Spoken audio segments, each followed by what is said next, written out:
lot like what the scientists are trying to figure out, you know. Pull them on long ropes, get them in position, blah, blah, blah. Yeah? Until it got too high and too hard for these people to pull them up there. Then they call out. Now this is the Gaza, not the little ones. Gaza is quite big anyway. And they called out two groups of, I guess today you could call them mystics. They were, well, one group knew how to combine their mind and move objects, big objects, like those stones, in a direction that they wanted. They could not lift them. Oh, they their mind. Well, if they could, I don't know, but they didn't. Okay. Calm down.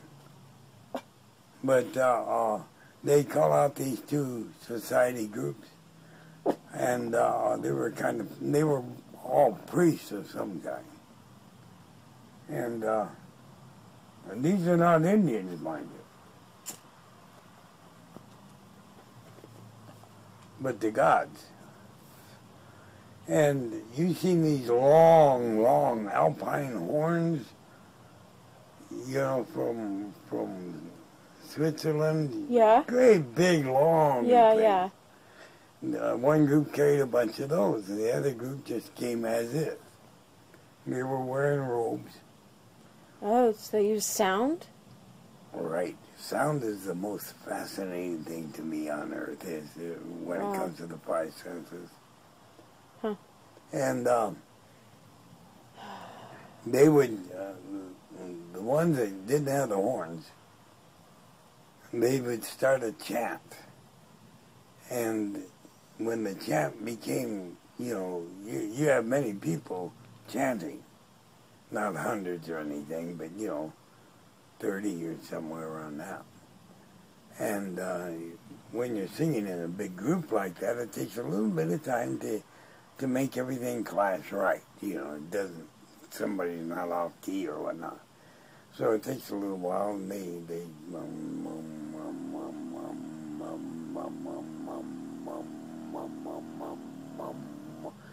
and they evidently learned to double breathe, like playing the didgeridoo. And it wouldn't stop. They wouldn't stop to take a breath. They'd just go on, on. And when they got it, everybody was one mind in tune. They would concentrate on a stone, but they couldn't lift the stone with the mind.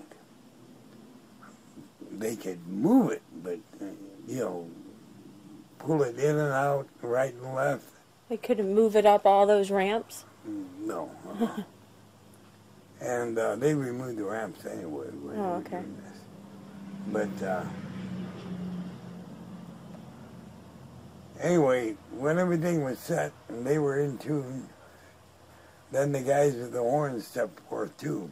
They had a big semicircle around one block of rock, one block of stone. And they too would start playing this long damn horn. It's like the alpine horns. They're long things. They're big, long things. And just like the singers, they had to get in tune, you know, mentally, all the tone right out of the horns and stuff.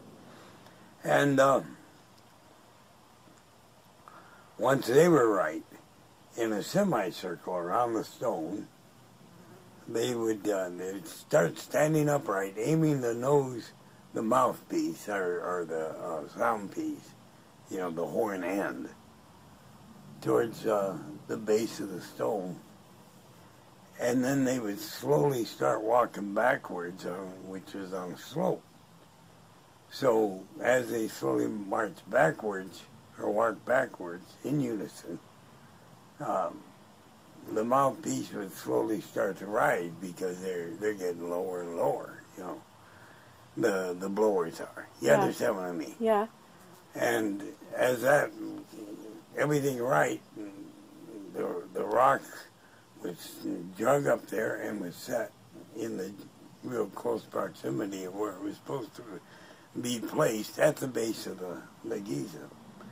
And they would slowly walk backwards, tilting this horn, and the sound would lift the stone until the stone was in the right height needed to be pushed into position with the mine singers. So the singers then would then push it in position while the other people lifted it up. I would not want to be under that stone in case they stopped blowing or something. I wouldn't want to go up and say boo to it. Yeah, no. Exactly. Yeah. But that's how that was actually made. Okay. I've always wanted to know. Thank you. It was sound. And the sound that lifts is a variation of the key F.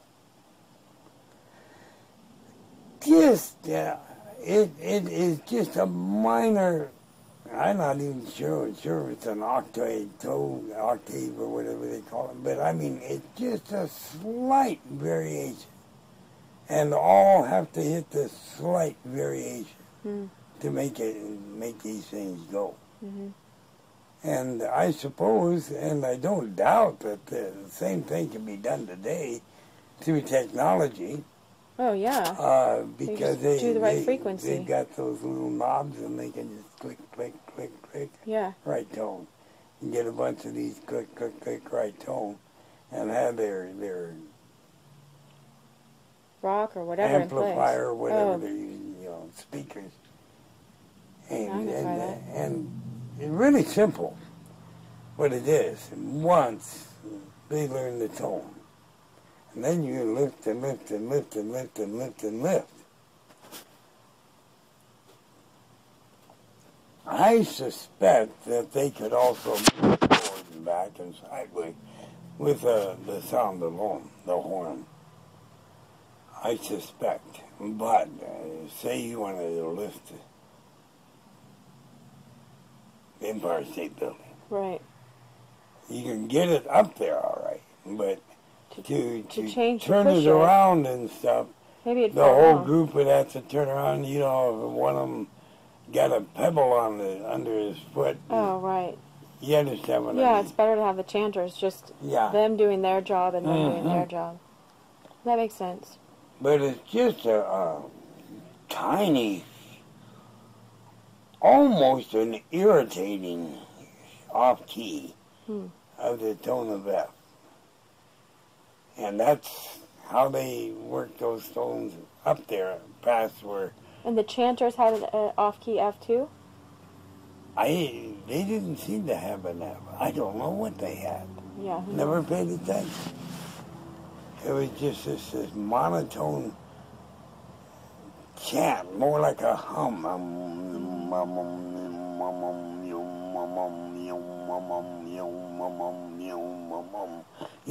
Yeah. And beats me what it is in tone. But they were all in tune together on the same thing. Now, I was going to ask you, too, when you time travel, can you understand things in your language? Or you can? Oh, sure. Even if they're speaking a different one? You got to remember, mankind all spoke the same language until the Tower of Babel. So this is before the Tower of Babel? Not necessarily. I can speak to others. But like if we went back, it's all mental. If I went back to like the Sermon on the Mount, am I going to hear it in Aramaic or Hebrew or Greek or something? Look, I was training one of the inner Hyokas, a brand new one, the youngest one we got. Right. From South America, Brazil. And we were out in the sagebrush looking for Ellensburg blues, these things. And he was learning too, And I was teaching like you and I going off yesterday. And but we were way out there in almost like a desert, and he'd ask questions as we go along, and I'd answer and stuff, and we were a long way from the car, 2.5 miles, maybe 2.25 at the least. And we were pretty tired, pretty hot. It was about 100 degrees outside. Wow. And didn't have any water with us. And so I taught him to pick up a pebble and suck on a rock. You remember that. Remember. Okay. Because it brings the saliva. And where others are dying of thirst, you're not exactly the most comfortable person in the world, but you're drawing water out from my body? Yeah, and you're just sucking on a marble or a little pebble. Okay. And it touches your water needs drastically. And so we sat down on this one hillock.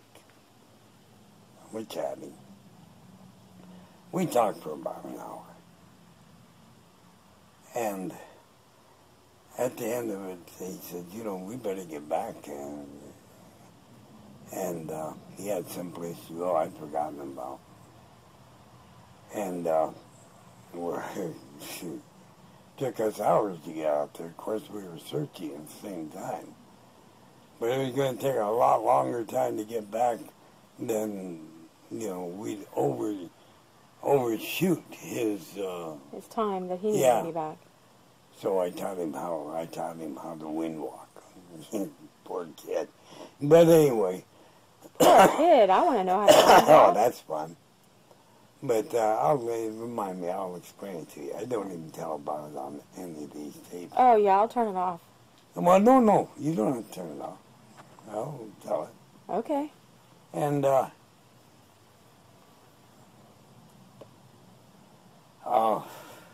we got done talking, and he looked at me. We were sitting side by side, he and my right. And he said, Red Elk, and I said, yeah. He said, I did not know you could speak Portuguese. Portuguese? Yeah. See, for an hour we were talking. Yeah.